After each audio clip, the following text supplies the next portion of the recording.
Ovo je Insider intervju, ja sam Jugoslav Ćosić. Kakva je vizija Srbije koju građanima na izborima nudi koalicija Srbije protiv nasilja? Hoće li i na koji način ova koalicija, ukoliko bude u prilici, ispuniti zahteve građanskog protesta?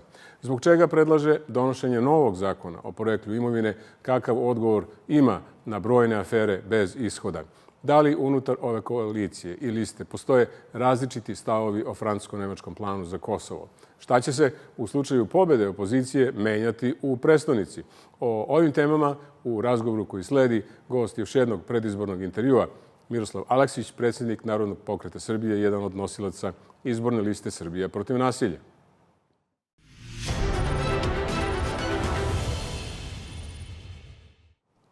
Hvala vam što ste s nama, gospodine Aleksiću. Hvala i vama na pozivu. Ajde počnemo od ovog podatka. Evo, ovo su pred nama 14.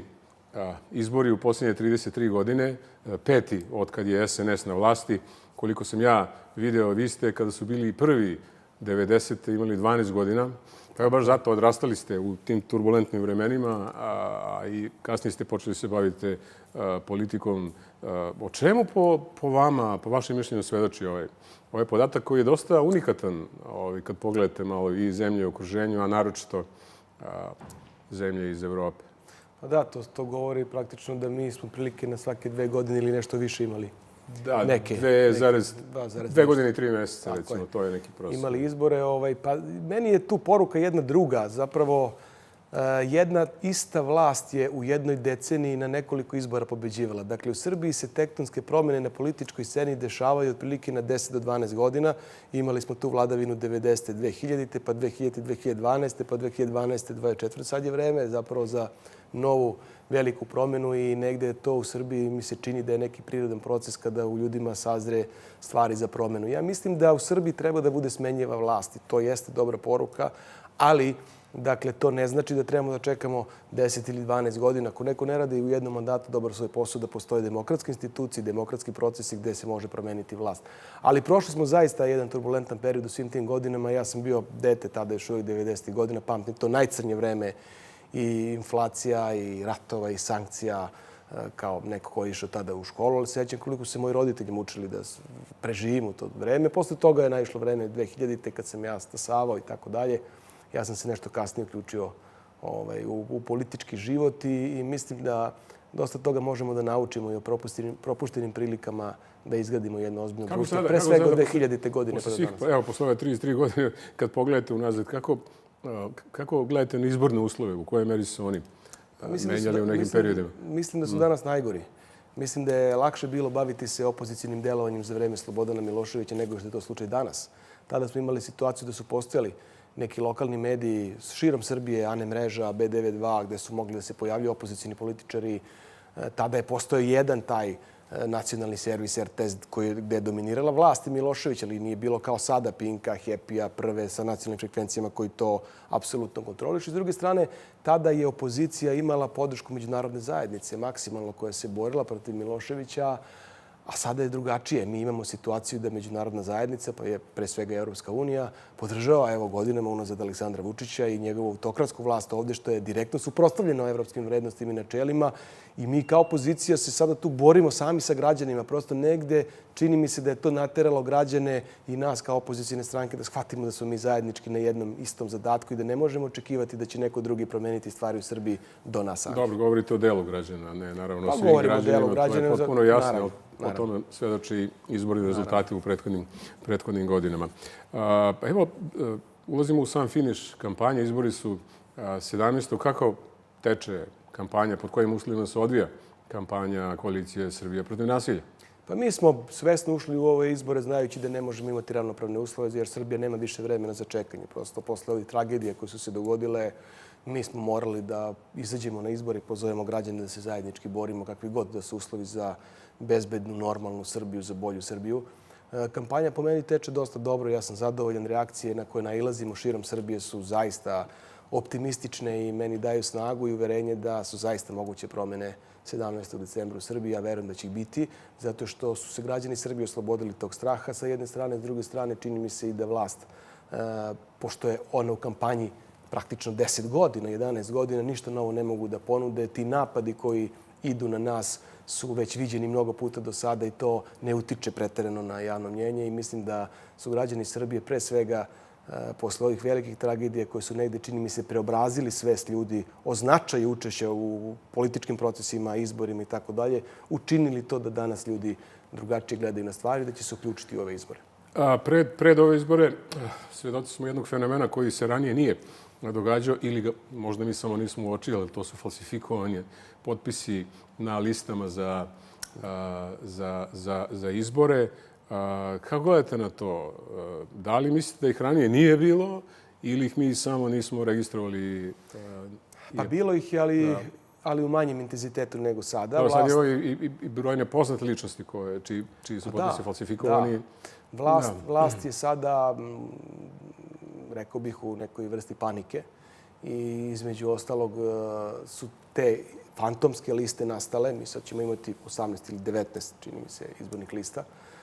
To služi režimu iz nekoliko razloga. Najpre što se novac za kampanju deli na ukupan broj lista koliko ih ima. Vreme u medijima se takođe deli na osnovu svih tih lista koje su se kandidovale.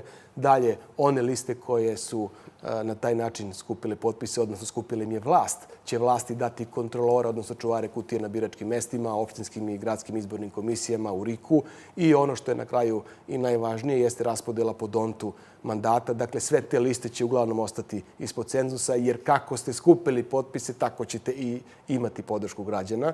Dakle, to što ostane ispod cenzusa se deli po dontu, gde lista koja najviše osvoji dobije najviše i tu oni imaju svoju kalkulaciju, s tim što mislim da to sad neće uticati mnogo, jer će i naša lista Srbije protiv nasilja imati značajan rezultat, tako da će se to preraspodeliti među nama. Da li vi to optužujete vlast ili neke organe koji su pod kontrolom vlasti da stoje iza ovih falsifikata? Apsolutno.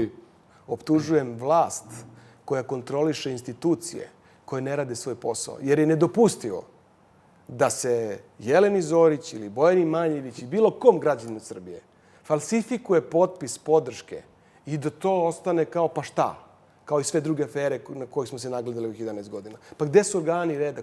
Ko je taj overitelj? Ko je taj u opštinskoj službi, pošto se radi o overivačima iz opština, ko je taj koji je to overio? Je podneta krivična prijava? Jer taj čovjek odgovara. Zašto ne? Ne može RIK da da odgovor i da kaže pa dobro, to ne utiče, oni imaju dovoljno potpisa. Ne, utiče. Utiče na to da vidimo kako rade institucije. Da li je tužilaštvo podnelo krivičnu prijavu ili policija protiv tog čovjeka koji je fiktivno overio potpise. I ako su overeni 1, 2 ili 5 za koje je dokazano, koja je garancija da nisu svih 8 ili 10 hiljada samo isfingirani. Niko od nas nije video redove. Pa mi znamo šta znači skupiti. Mi smo skupili skoro 20.000 potpisa kao lista Srbije protiv nasilja. Pa to su redovi bili svuda. To je proces, to traje. To je nemoguće uraditi preko noći. A kako se, gospodine Aleksiću, desilo da vaša lista Srbije protiv nasilja u Novom Pazaru ima preko 200, ako sam ja dobro uočio, preko 200 falsifikovanih potpisa? Ja ne znam za taj podatak zaista. Iako se to dogodilo, to je moglo da se dogodi da su dupli ili neki, prosto možda je negde neko na terenu nešto radio. Mi ne možemo da uđemo sada u svaki odbor, jer mi imamo 150 opština, 150 ljudi. Ali vaša koalicija svakako ima odgovornost za sve liste po celoj Srbiji. Apsolutno. I svako treba da odgovara. Uopšte nije bitno koja listi. Tu sad dolazimo do pitanja institucije. Mi svi moramo biti jednaki pred zakonom. I zakon mora važiti za sve. Ako je neko to radio i za našu listu, mora da odgovara. Ako je to utvrđeno... Dobro, nego čudi me da za to ne znate. Vaša koleginica Marinika Tepić je pričala pre nekoliko dana o tome. Ja ne znam da li su... Rekla je da su korigovane liste, da moguće, su dodati nisam ispratio zaista. regularni potpisi i da je sad sve u redu, ali evo, desilo se. A to se, ja mislim, tiče lokalne liste, ne tiče se parlamentarne. To je lokalna lista u Pazaru, gde mi nemamo svi tamo organizacije, tako da... Da. Dobro, poslednja vest je da imate probleme i u Brusu. To je od jutros ili od juče. Sa činjenicom da na listi koja je kandidovana imate manje od 40% žena. I Jedinstvena Srbija je upravo u procesu obaranja te liste. Gradska lokalna izborna komisija je rekla nema problema i da to nije nešto što obara listu, ali su podneli zahtev sudu da preispita tu listu. Ima slučajeva mnogo po Srbiji, ne samo Brus. Evo, mi imamo situaciju u Rači, gde je jedina naša opozicijna lista i to jedino Narodni pokret Srbije tamo sakupio potpis, izašao i pošto poto hoće da ih obore. I to bi bila jedina opozicijna lista u Rači. Jedino su SPS i SNS predali listu u ovom trenutku i praktično bez osnova pokušavaju da obore listu, trenutno je na sudu, tako da ima po Srbiji, pogotovo u malim mestima, takvih slučajeva. Prosto to je nasilje koje mi trpimo, institucionalno nasilje gde većina može da izglasa sada bilo šta. Prosto to je tako. Oni izglasaju kao što su proglašavali liste te gde je dokazano da postoje sporni potpisi, ali oni izglasaju većinski, to ide dalje, a sud je na usluzi režima, to je najveće nesreće. Ajmo još jedno pitanje iz ovog spektra. Vrlo me zanima, verujem i gledalce, ne moramo puno vremena potrošimo, ali ja ću vas zamoliti za objašnjenje. Možete nam objasniti šta se događalo na relaciji Srbije protiv nasilja i Socijaldemokratska stranka Borisa Tadića? Nema tu nekih velikih tajni. Prosto najbolja namera je bila da se oni nađu na listi. Ja sam bio taj koji je praktično ponudio i pozvao Borisa Tadića da se priključe našoj koaliciji. Nismo se dogovorili zbog odnosa. Ja sam praktično u toj raspodeli Srbije protiv nasilja trebao njima da ustupim određene mandate na listi koja pripada Narodnom pokretu Srbije. Boris to nije prihvatio, krenuo da razgovara s drugima. Ljudi koje on delegirao da razgovaraju sa nama nisu htjeli da prihvate koaliciju sa Sašom Radulovićem ili sa drugim ljudima iz desnice s kojima su vođeni razgovori.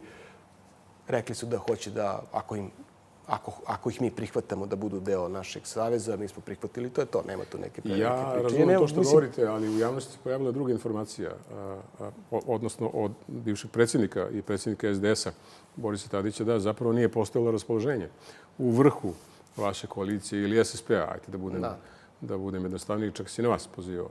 Pa dobro, ja neću da ulazim sada u to, prosto ne želim da na bilo koji način tu polemiku produbljavam. Rekao sam, ovo je sigurno tako. Zapravo, SDS je tek kad smo mi praktično trebali da sutradan, već smo potpisali, malte ne bili koalicijni sporazum, sve dogovorili, raspodelili. Ja sam dobio uveče to pismo u 6 sati i gde je rečeno da prihvataju to, ali to u tom trenutku bilo kasno, tako da sve ostalo sada su insinuacije. Pratim, gospodine Aleksiću, i vašu, naravno, i sve druge kampanje u meri u koje to mogu kao novinar i sve moje kolege. Uočio sam vašu izjavu da kada ste rekli da za SNS glasaju oni koji su ucenjeni, pritisnuti i maltretirani, dok im režim obećava bolji život. Jer vi stvarno mislite da za SNS glasaju samo ucenjeni i maltretirani građani u Srbiji? U najvećem broju, da. Postoji jedan broj ljudi koji su također izmanipulisani, ali najveći broj ljudi koji glasaju SNS danas su ljudi nad kojima se sprovodi brutalno nasilje. Kao i oni ljudi koji moraju, da bi sačuvali ugovor o radu ili o privremenim i povremenim poslovima, da idu na mitinge, da ih guraju autobuse, da ih dovode, da ih zatvaraju, da ih ne puštaju. To građani vide širom Srbije. Ljudi koji rade u privatnim firmama dobijaju naloge od svojih vlasnika ili direktora i gazda da moraju da sakupe kapilarne glasove. Dakle, to nije glasanje, to nije demokratija. To je pritisak i to je nasilje. Ta privatna firma, ako ne prihvati da to odradi, vjerojatno dobije inspekciju, boje se i tako dalje. Prosto ovaj režim Aleksandra Vučića vlada Srbijom uz pomoć jednog brutalnog nasilja koje je svuda oko nas i u javnim preduzećima i javnom sektoru, i na ulici, i u zdravstvu, i u prosveti, i u obrazovanju, i u medijima. Svaka konferencija predsjednika države je jedan vid nasilja, jer on targetira ljude, deli ljude, širi tu nekakvu agresiju. Prosto i to se oslikava, kad kažemo izbori, pa mi dugo već nemamo izbore. Znate šta su izbori? Praznik demokratije. Kada ljudi mogu da izaberu shodno svojim uverenjima, ubeđenjima, načelima, kome će pokloniti svoje poverenje, izađu taj dan na glasanje, nikoga ne zove telefonom 5 puta, nikoga ne maltretira. Svaka stranka izađe sa svojim programom, izađe sa svojim idejama, predloži šta ima da kaže, građani se odluče, ja želim takvu Srbiju. I želim Srbiju koju će građani moći slobodno da biraju, a ne da mu neko kaže moraš da dođeš, moraš da mi doneseš 20 kapilarnih glasova, inače nećeš moći sutra da radiš, nećeš moći da dobiješ socijalnu pomoć, ili da mu kaže evo 3.000 dinara, 10.000 dinara, evo sad su počeli da dele drva, vidim kamioni u Zrenjaninu voze drva, dobijete paletu drva za ogrev, ali dužni ste da odete da dovedete 10 glasova. Pa kakvi su to izbori? To je čista kupovina i pritisak. A kome se vi obraćate? Vi lično i koalicija koja pripadate, vi ste jedan nosilaca liste, nekako je utisak da se i dalje obraćate istomišljenicima i da nekako kucate na otvorena vrata, ono što se kaže, takva je neka spoljna percepcija, ali suština je valjda u tome da pridobijete one glasače koji nisu tradicionalno na ovoj političkoj strani, na ovom spektru u kom vi pripadate. Zar nije to suština političke borbe da pridobite onoga ko misli suprotno. Mislim da... Jeste. I mi se obraćamo i njima. Kad govorimo o nasilju, upravo se obraćamo tim ljudima koje posle 17. niko neće gurati u autobuse niti ucenjivati radnim mestom, socijalnom pomoći ili bilo čime ako budu podržavali neku listu. Mi želimo da oslobodimo i njih. To je suština. Našom politikom i našim porukama mi njima želimo da kažemo da ćemo ih osloboditi okova u kojima se nalaze jer ih je ova vlast tu saterala. I oni su ti koji misle da ne može biti bolje, nek ostane ovako nego da bude gore. Ne, bit će bolje. Bićete slobodni ljudi. Sloboda je najveća vrednost koju jedan čovjek može da nosi u sebi. Ti ljudi su u okovima. Ucenjeni, pritisnuti. Imaju onih koji imaju interese jako veliki. I to je velika grupacija koji se zbog interesa bore. Srpska napredna stranka je jedna velika interesna grupa. Nema tu ni od ideologije, od nekih programskih načela. Ja stvarno mislite da nema niko iz uverenja glasaju? Ja ne verujem. Ne verujete? Pa ja i da vam kažem, aj sad, nemoguće da nema. Veliki procenat to ne usvaju, postoje neki ljudi koji veruju. Ali posle 11 godina, ja ne verujem da postoji jedan čovek koji sada gaji iluziju da će posle 11 godina vladavine u naredne 2, 3 ili 4 biti nešto bolje nego što su do sada osetili. Pa oni su pokazali sve što znaju i umeju za ovih 11 godina. Imali su apsolutnu vlast, apsolutnu većinu. Nisu im trebali ni koalicioni partneri. Imali su svu podršku međunarodne zajednice. Mogli su da naprave od Srbije zaista dobro mesto za život. Ništa od toga nisu uradili. Razorili su institucije. U Srbiji su korupciju razvili kao nikada do sada da budemo jedna od zemalja sa najvišim indeksom korupcije u Evropi, da prosto građani budu tu sluge režimu umjesto da vlast koju plaćaju građani služi građanima. Sve su obrnuli naopako. Postali smo zemlja agresije, mržnje, nasilja, bahatosti. I ne možete očekivati da će oni urade ništa bolje. I sve su slagali do sada što su radili. Ako pogledate njihovu belu knjigu iz 2012. godine, to uopšte nije loš dokument. Ja sam imam priliku i čitao sam ga. To je ozbiljan program. Ali je problem što ništa od toga nije ispunjeno. Što je najgore, oni su sami praktično demantovali sebe kroz ove godine da je ta knjiga bila samo jedna grupa, jedan spis lepih želja. Jedan od primjera ću navesti. U toj beloj knjizi stoji da će poljoprivreda u Republici Srbiji biti strateška grana privrede, da će budžet za poljoprivredu sa 5% koliko je bio 2012. godine svake naredne biti podizan za 1% poen, što bi značilo da je sada on negde 14 ili 15%, a on je tek sada na 5 ili 5,5%. Da pojasnim možda našim gledalcima, možda su neki zaboravili, radi se zapravo o jednoj programskoj platformi sa kojima SNS i pobedio na izborima 2012. godine. Ali dobro, to su pitanja za ljudi iz SNS i oni će sedeti u ovom studiju. Ja to sigurno neću propustiti da pitam. Nadam se i trebate ih pitati. Ali kajte ovako, mi nemamo priliku da sednemo sa njima da razgovaramo o tome. Nadam se da ćemo mi u ovom studiju imati priliku. Malo ste govorili o tome kako se vodi kampanja SNS-a protiv političkih neistomišljenika, protiv političkih protivnika, da to tako kažem. A da se pitam za vašu kampanju. Znate, nekad se stekne utisak da se i odatle šalju neke preteće poruke. Evo, uslovno uzmite to preteće. Evo vas da citiram, treba da se plaše ruke pravde, morat će da vrate sve što su oteli, predsjednik je nasilnik. Ili vi nudite revanšizam ili nudite neku vrstu ilustracije? Šta zapravo nudite? Evo, pojasnite nam. Sad ste u prilici da nam objasnite ove poruke koje ne zvuče prijatno. Složit ćete se. Pa oni ne treba da zvuče prijatno svakome ko je kršio zakone ove zemlje i ko je činio nepočinstva za građane Srbije i ljude koji su u vlasti, koji su svoje poslove obavljali časno i pošteno. Nema razloga da zvuče ni na koji način preteći. Niti je to revanšizam. To je samo pravda koja mora da bude zadovoljena u skladu sa vladavinom prava jedne zemlje. Dakle, ne može biti jedna manjina povlašćena u jednoj državi da radi šta god hoće. Pogledajte koliko afera se desilo od Jovanjice, Krušika, Telekoma, Savamale i tako dalje, da ne nabrajam sada sve. Ko je odgovarao, ko je sankcionisan? Niko. Niko. Prosto zato što tužilaštvo, pravosuđe i policija čekaju da čuju šta će reći predsjednik države na preskonferenciji, tako će donositi svoje odluke. Oni ne služe narodu, nego služe režimu. I mi upravo to želimo da uradimo. Da svi budemo jednaki, da sistem bude podjednak za sve.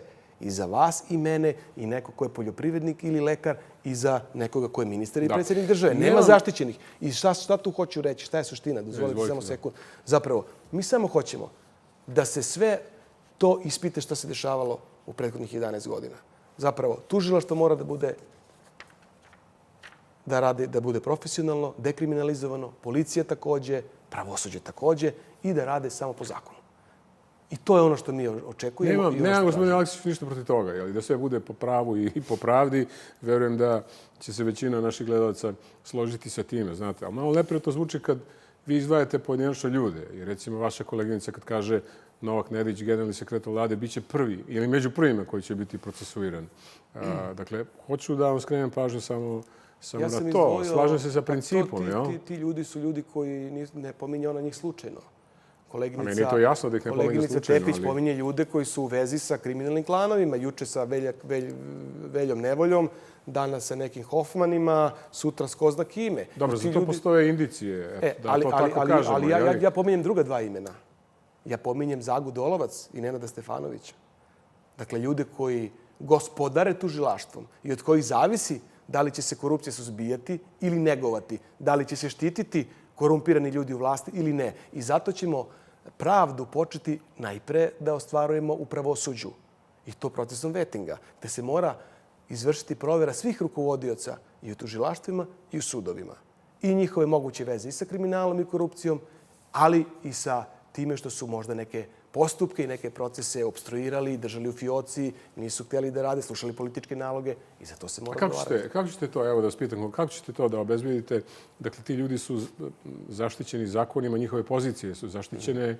Kako mislite to da obezbedite? Pa postoji proces koji se zove vetting, to je Crna Gora već uradila i sprovela. Koji je to proces? Pa to je proces gde se upravo vrši provera ljudi koji su na rukovodećim funkcijama u pravosuđu. Dakle, to je najnormalnija stvar i za to postoje zakonska uporišta i to ćemo uraditi i sprovesti. Prosto ne možemo mi da izgradimo institucije u državi ako ključna institucija, a to je pravosuđe, odnosno da kažem sudska, pravosudna vlast u Srbiji ne funkcioniše. Dakle, ona je temelj svega.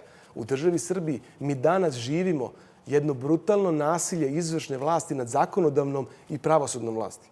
Dakle, ne postoji ni pravosudna, ne postoji ni zakonodavna. Parlament je servis vlade Republike Srbije, pravosuđe je servis vlade i predsjednika države. To tako ne može da funkcioniše.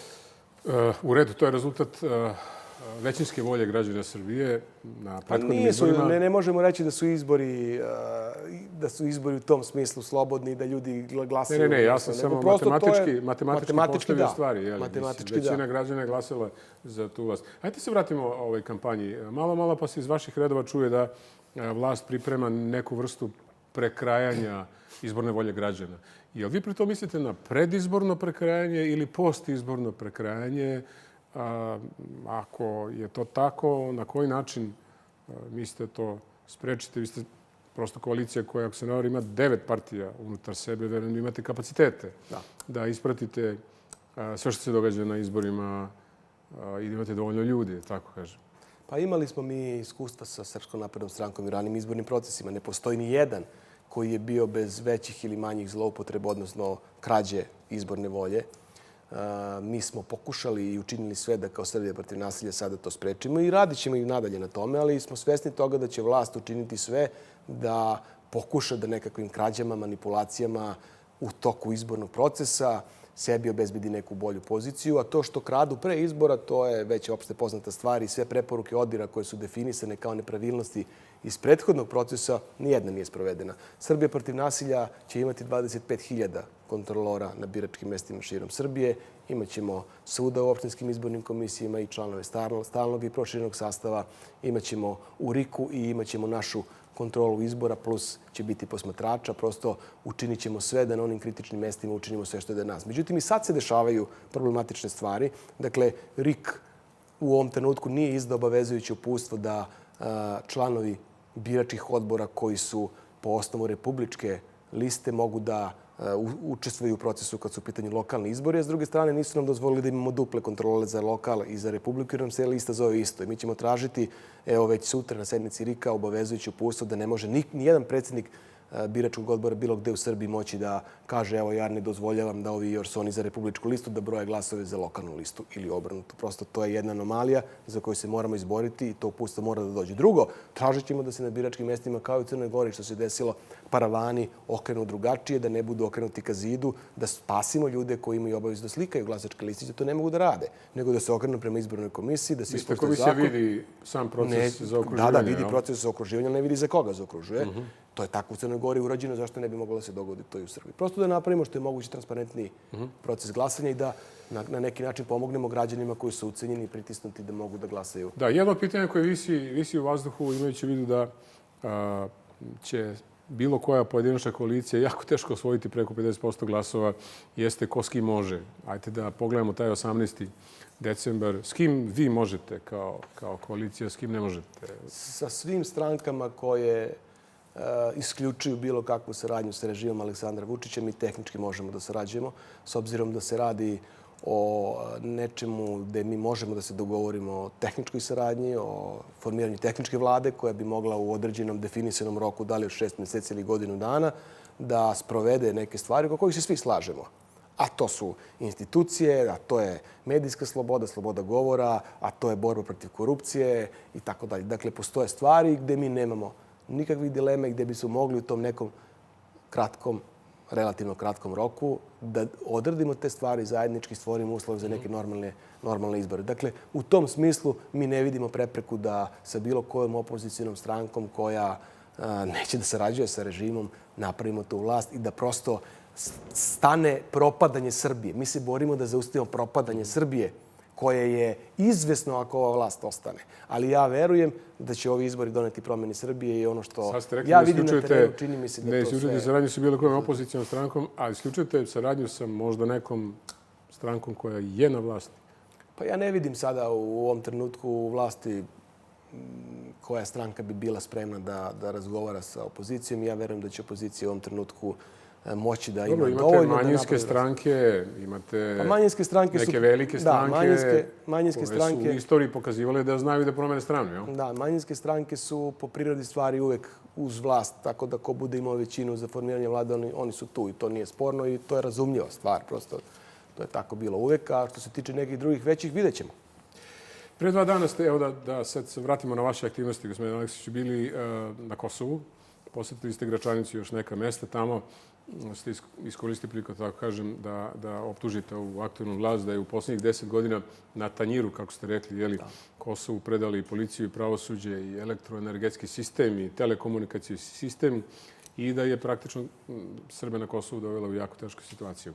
Sada, tamo ste, ja ne znam da li je to možda razlog u toj atmosferi, razgovarajući s onim ljudima, izneli jednu ocenu koja se malo razlikuje od nekih prethodnih ocena ovog francusko-nemačkog plana. Vi ste rekli da svaki dogovor koji podrazumeva kršenje Ustava Srbije i priznaje nezavisnost Kosova nije prihvatljiv za koaliciju Srbija protiv nasilja.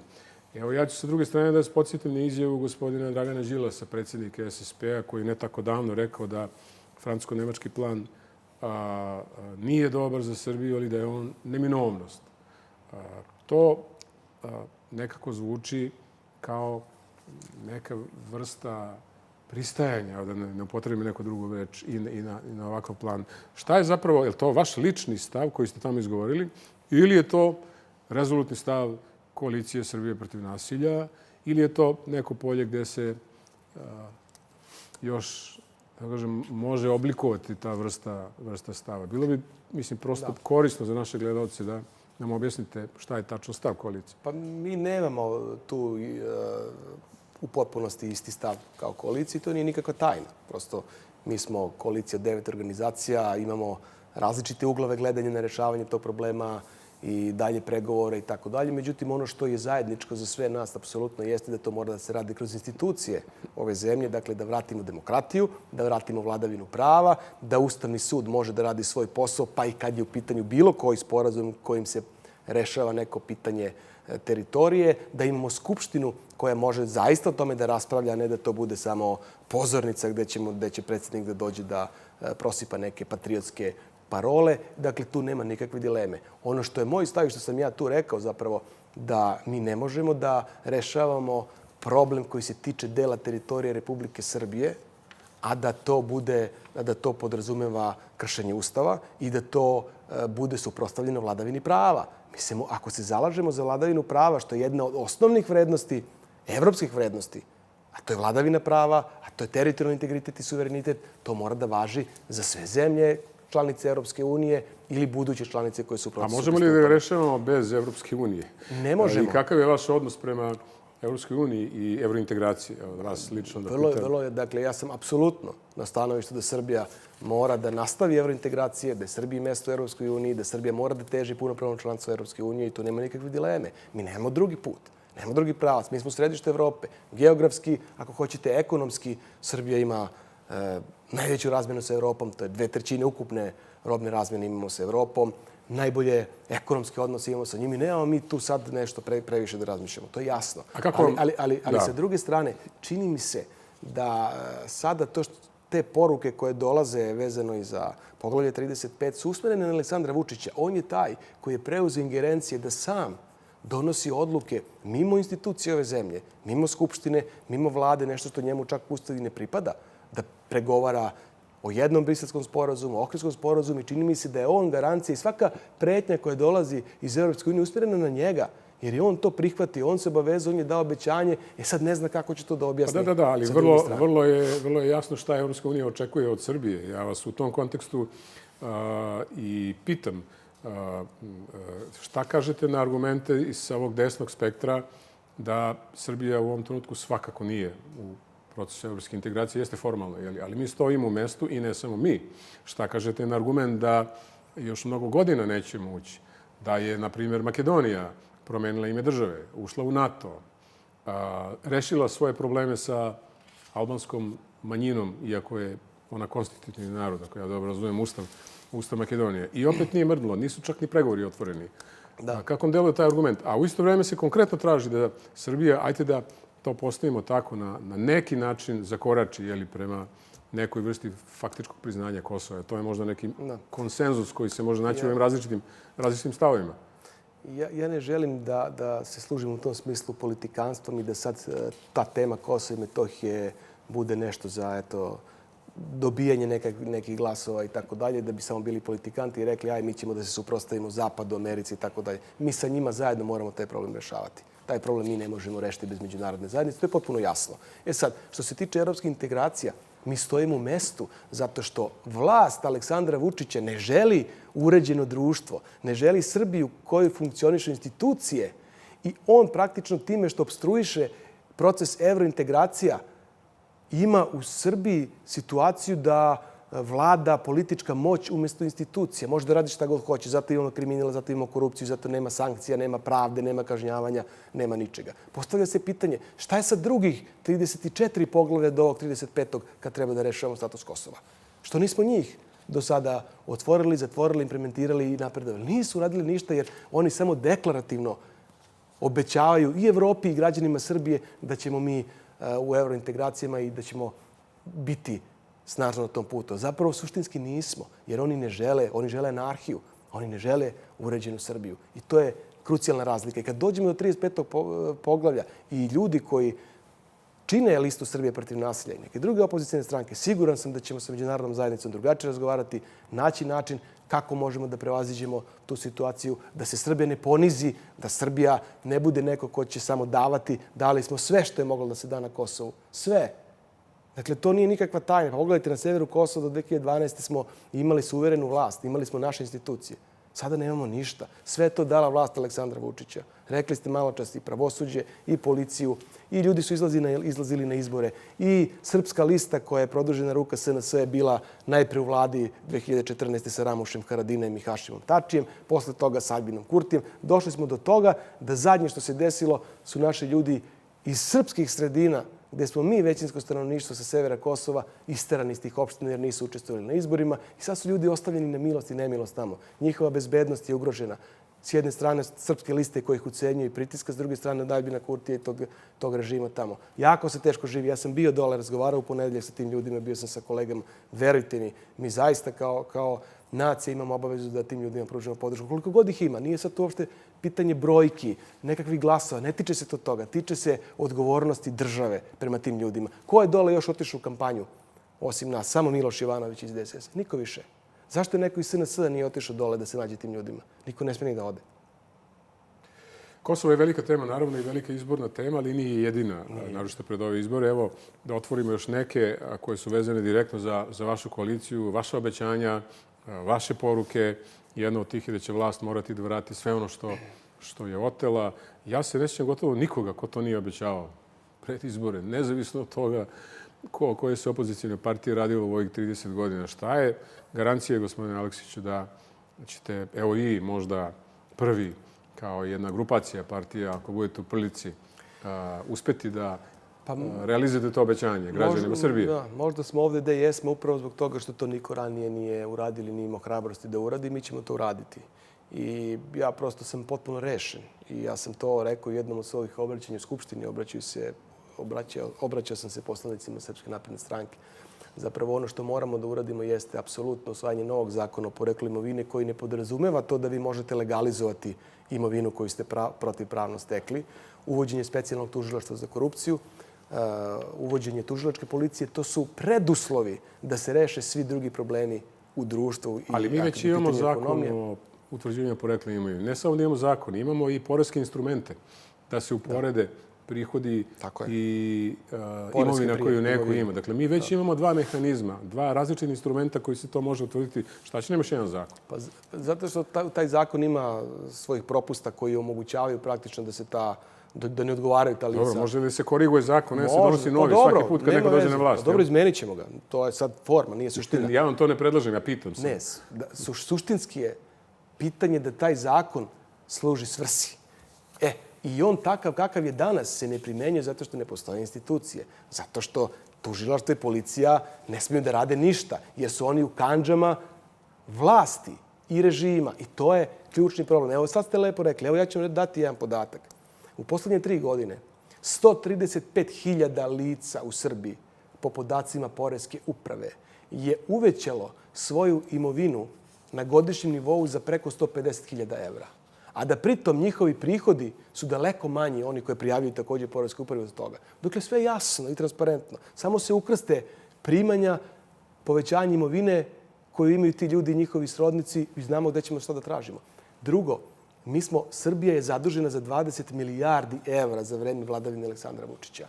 Po procenama Fiskalnog saveta, godišnje, što kroz nepostojanje javnih nabavki ili netransparentnih javnih nabavki, što kroz korupciju, negdje oko milijardu evra godišnje ide iz budžeta. Kad se na to dodaju i drugi koruptivni poslovi, dođe se čak i do 2 milijarde evra godišnje koji odlazi iz budžeta Srbije. Dakle, svih 20 milijardi za koje je Srbija zadužena i njeni građani je otišlo. Zamislite da je taj novac ostao tu da bi imali i za penzije, i za plate, i za zdravstvo, i za prosvetu i sve ostalo. Ako je to tako, kako ćete zaustaviti? Pa upravo tako, kao što vam kažem. Dakle, prvo rešavanje pravosuđa. Dobro, imamo pravnu infrastrukturu već postavljenu. Možda treba da se koriguje. Nemamo je. Mora da se koriguje. Pa nemamo je. Dobro. Problem je, moramo da korigujemo. Moramo prvo da rukovodstvo sudova, tužilaštva, moramo prvo da rešimo.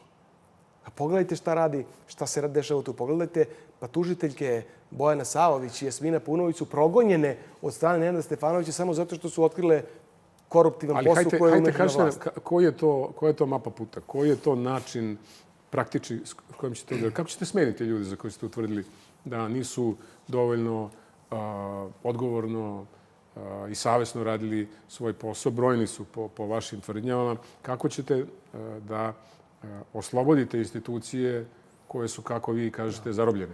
Pa postoje u svim institucijama ljudi koji su zdrava tkiva sistema, ljudi koji profesionalno, odgovorni, savjesno obavljaju svoj posao. Ti ljudi su sada na marginama.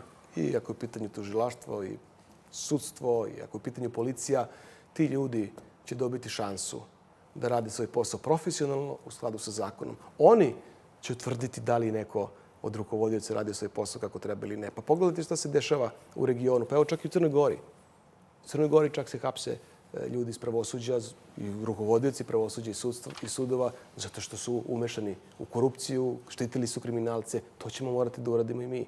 I to je taj proces vetinga o kome ja govorim. Zapravo pravosuđe je temelj institucija. Ako funkcioniše pravosuđe, onda će vam funkcionisati Centar za socijalni rad, onda će i lokalne samouprave raditi svoj posao, onda će i ministri morati da rade svoj posao, jer svako će imati problem odgovornosti za ono što radi protivpravno, protivzakonito, pljačka. To nisu jedine institucije, ima mnogo, stotine institucije. Vi sad govorite o tim možda ključnim institucijama. Pa dobro, da ne nabrajamo sada sve. Ali vaše ovo obećanje, da ga tako nazovem, koliko se meni čini, važi za sve institucije u zemlji. Ja samo hoću da vam skrenem pažnju da Za to mora da postoji neka ozbiljna strategija, plan, ljudski resursi da se to uradi, ogromna politička volja i tako dalje, ako će tako velike promjene da pravite. Pa moramo krenuti od nekuda. Moramo krenuti tamo gde su najveći problemi, zato je pominjamo ovih nekoliko, ali u svim institucijama je zaista problem.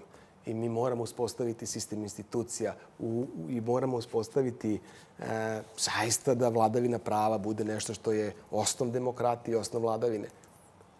Zemlje u kojima funkcioniše sistem su zemlje koje se razvijaju. U tom sistemu nijedan pojedinac ne sme biti iznad institucija, bilo da je predsjednik države, bilo da je poljoprivrednik.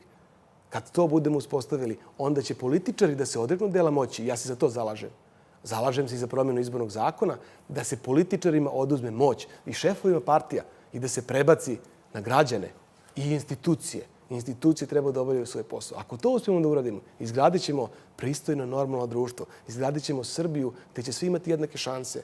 Svako neka se shodno svojim sposobnostima snalazi i bori u svojim poslovima koje radi, ali da imamo fair uslove za život u Srbiji. Da ljudi počnu se vraćaju u Srbiju. Pa nama je egzodus živimo ovih poslednjih godina. Ne samo zbog ekonomskog stanja u državi, nego i zbog agresije u društvu, zbog nasilja u društvu. Ljudi odlaze, neće da žive u ovom sistemu razorenih institucija i toga da se neka bahata manjina iživljava nad svima nama koji ovdje živimo. Kakve su, gospodine Aleksiću, vaše ideje za smanjivanje nasilja u društvu? Posle majskih tragedija imali smo jedan društveni potres. Nikog one nisu ostavile ravnodušnim. Bile su zaista zastrašujuće. I sad kad pogledate malo statistiku i podatke, evo ja sam uočio prema izveštajima iz medija samo u posljednjih 10 dana novembra imali smo 5 uboda nožem.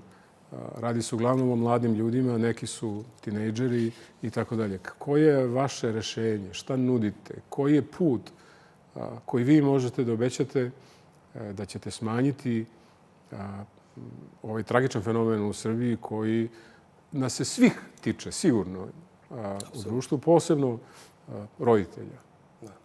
Nasilje i tragedije sa kojima se suočavamo svakodnevno, da ne govorimo o tragedijama koje su se dogodile u maju mesecu, su zapravo posledice stanja u kome mi danas živimo, društvenih vrednosti. I zahtevi protesta Srbija protiv nasilja u jednom delu direktno utiču na normalizaciju stanja u društvu i to pre svega kada govorimo o onome šta se danas promoviše na televizijama sa nacionalnom frekvencijom. Tu mislim pre svega na Pink i Happy, koje svakodnevno krše medijske zakone, krše zakone ove zemlje i sa kojih se praktično širi mržnja, agresija, targetiranje, gde ljudi koji su kriminalci dobiju prostor da mogu da govore, da oni budu promovisani, gde neke vrednosti koje ne bi trebale da budu vrednosti jednog uređenog društva dobijaju na značaju neke starlete, neki kriminalci, neke reality zvezde.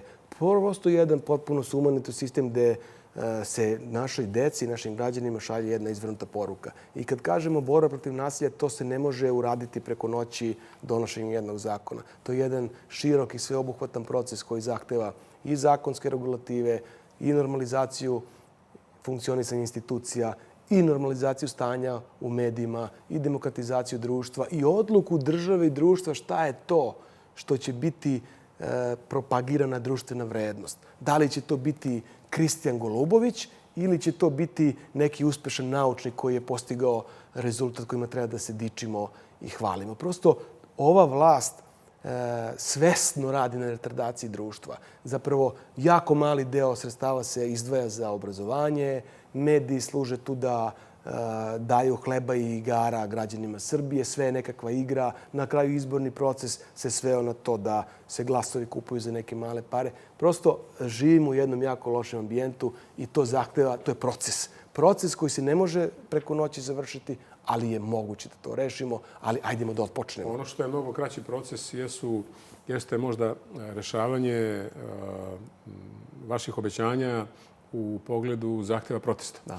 Dakle, vi imate jednu vrstu obaveze, da to kažem, jer ste na kraju krajeva preuzeli ime protesta Srbija protiv nasilja i tako se zove vaša koalicija. Znamo, mislim, svi vrlo dobro koji su to zahtevi. Kako ćete to tehnički da rešite? Hoćete uzimati nacionalne frekvencije? Hoćete menjati ljude u REM-u? Hoćete smenjivati rukovodioce televizije? Prosto ih voleo, evo, u ime naših gledaca da znam kako, Mi nismo kako mislite da to rešite. Da ispunite te zahteve. Da, prvo da kažem da mi nismo uzeli taj naziv. Jednostavno, to je bio logičan sled jer protesti Srbije protiv nasilja su doveli do izbora i to je bio izborni zahtev i logično je bilo da mi koji smo zajedno s građanima sve to radili... Preuzeli možda bolje reč? Pa nismo ni preuzeli. To je zahtev. Pa i mi smo građani Srbije. Zašto mislite da nismo? I mi smo ti koji se borimo za sve građane Srbije. Zajedno smo... Gospodin Aleksiću, jedan politički pokret, građani nisu politički pokret, radi se o stotinama hiljada građana koji su... Ali su oni podržali zahteve protesta, podržali su nas kad smo ih pozvali da izađemo na ulicu. Stali smo svi ispod tog slogana Srbija protiv nasilja i mi svi koji smo bili na ulicama 6 mjeseci sa građanima i po suncu i po kiši, zajedno sa njima se sada borimo. U kojoj meri vas obavezuju? Obavezuju nas u velikoj meri. Dakle, mi smo izašli sa zahtevom za održavanje izbora upravo sa razlogom da se obavežemo da ćemo mi ispuniti sve zahteve protesta Srbije protiv nasilja. Što se tiče REM-a, dakle, potpuno profesionalizacije REM-a i normalizacije REM-a koji treba da kontroliše medijski prostor u Srbiji, frekvencije Pinka i Happy-a s obzirom na kršenje zakona i nepoštovanje pravnih i etičkih normi, novinarstva i svega ostalog, treba da budu oduzete. Dakle, i svi drugi zahtevi koji su navedeni, mi smo ti koji smo iza toga stali. I po pitanju RTS-a, ne smene rukovodstva, nego profesionalizacija RTS-a koji treba da bude javni servis svih građana, koga svi mi plaćamo svakog meseca, uz račun za struju i vi i ja ga plaćamo. On u najmanju ruku mora da bude servis građana Srbije, ne servis režima Aleksandra Vučića. Dakle, obavezali smo se i to ćemo ispuniti, ali i ne samo to, nego i sve druge stvari koje su vezane za to. I korupcija i kriminal su povezani sa nasiljem. Zato smo mi fokus bacili na borbu protiv kriminala i korupcije. Pa pogledajte šta se dešava danas. Danas kriminalci nesmetano se kreću po Srbiji, imaju zaštitu režima, režim ih stvara. Taj klan Velje Nevolje nastao od 2016. za vreme ovog režima, taj monstruozni klan. Vi imate sada ove neke batinaše koji se malo pojavljuju, normalno se kreću, niko ih ne dira. Prosto nevjerojatna stvar. Imate situaciju da vlast brani Predraga Koluviju, a da proganja policajce koji su otkrili najveću plantažu marihuane u Evropi. Umjesto da ti policajci budu nagrađeni i primer službe, oni budu smenjeni, proganjani, plaća se njihovo ubistvo i likvidacija. Predrag Koluvija gostuje na Happy televiziji. Prosto to je nonsens. I to je zapravo poruka kako mi danas društvu živimo i siguran sam da građani Srbije... Šta je garancija da ćemo živjeti u drugačijem društvu? Šta je recimo garancija da ćete vi rešiti sve te afere o kojima govorite mesecima, koje nemaju ni sudski, ni bilo kakav drugi suštinski epilog, koje gledamo i koje su prisutne u medijima i u našim životima? Šta je garancija da će ovaj put to biti drugačije? Ja se sećam tih afera koje su se selile iz godine u godinu, iz izbora u izbore, iz decenije u deceniju. Brojne su i dalje ostale nerešene. Verujem da naša građana nije baš lako ubediti da vam veruju na reč. Ne vama lično, nego inače. Da, ne, da vam kažem, Srbiji je potrebna drugačija politička kultura. Potrebno je da građani Srbije počnu da veruju političarima. To se izgubilo. Politika je izgubila smisao. Iako politika svuda u svetu upravlja državama, svuda to rade neki političari. Od politike zavisi život svakog od nas. Zavisi cena dizel goriva za poljoprivredu i cena đubriva, zavisi cena hrane u prodavnicama i marketima. Sve zavisi od politike. I prosto ja želim da dokažemo građanima i da povratimo to međusobno poverenje da ono što kažemo da će to i da se dogodi. Ljudi koji čine listu Srbije protiv nasilja su borci protiv ovog režima. Svako od nas da je poklekao ne bi bio danas izvrgnut takvim napadima, pretnjama, targetiranjima, osudama i svemu ostalom i od režima i od institucija. Ja sam jedan od ljudi koga je ovaj režim proganjao na svaki mogući način. Meni je ispitano poreklo imovine od 2010. do 2020. To je radila Poreska uprava, radila Agencija za borbu protiv korupcije, radio privredni kriminal. Sve. Nikada me niko nije pozvao ni na informativni razgovor. Za sve prijave koje su podneli protiv mene. Ja trpim moja porodica, sve moje kolege. Ja neću da se igram. Ja želim da promenim Srbiju. I želim da sutradan i moja i svako drugo dete u Srbiji bude bezbedno i da živi u normalnom i uređenom društvu. Ja ne mogu sada da građani su ti koji će proceniti kome će dati poverenje. Ja mislim da sve to što smo mi radili u zadnje ovo vreme, borili se sa njima, mi smo ti koji su sa njima bili na ulici, mi smo ti koji imamo obaveze prema njima i nisam siguran da je iko spreman sada na listi Srbije protiv nasilja da prokocka poverenje koje smo barem delom povratili od strane građana i koji nam daju sada podršku. To mora da se ceni i mora da se uvek sa obzirom odnosimo prema tom poverenju i ne smijemo da prokockamo to nikako. Šta očekujete od izbora u Beogradu? Da li mislite da će na rezultate beogradskih izbora uticati ova energija višemesečnih protesta, ne samo Beograđana, naravno i građana brojnih drugih gradova, ali nekako najviše ljudi bilo na protestima u Beogradu. Da, kakav mislite da će biti ishod? Evo da vas pitam direktno. Ja očekujem pobedu liste Srbije protiv nasilja u Beogradu. Dakle, očekujem da imamo najbolji rezultat, dakle bolji rezultat od Srpske napredne stranke. I očekujem da u Beogradu formiramo vlast. Što se tiče Srbije, također očekujem da rezultat bude jako dobar. Ja mislim da je pobeda vrlo blizu i to ne kažem slučajno, kažem na osnovu podataka.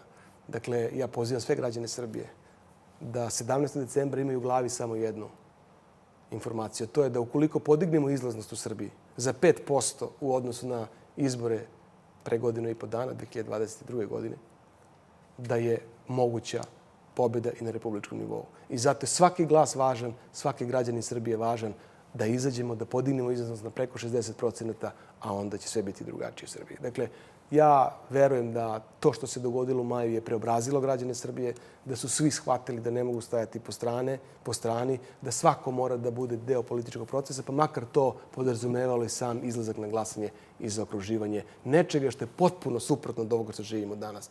A to je normalnost, a to je sigurnost, a to je bolji život, a to je borba protiv korupcije, a to je sistem institucija koji će funkcionisati u zemlji i mislim da su građani Srbije spremni da to urade.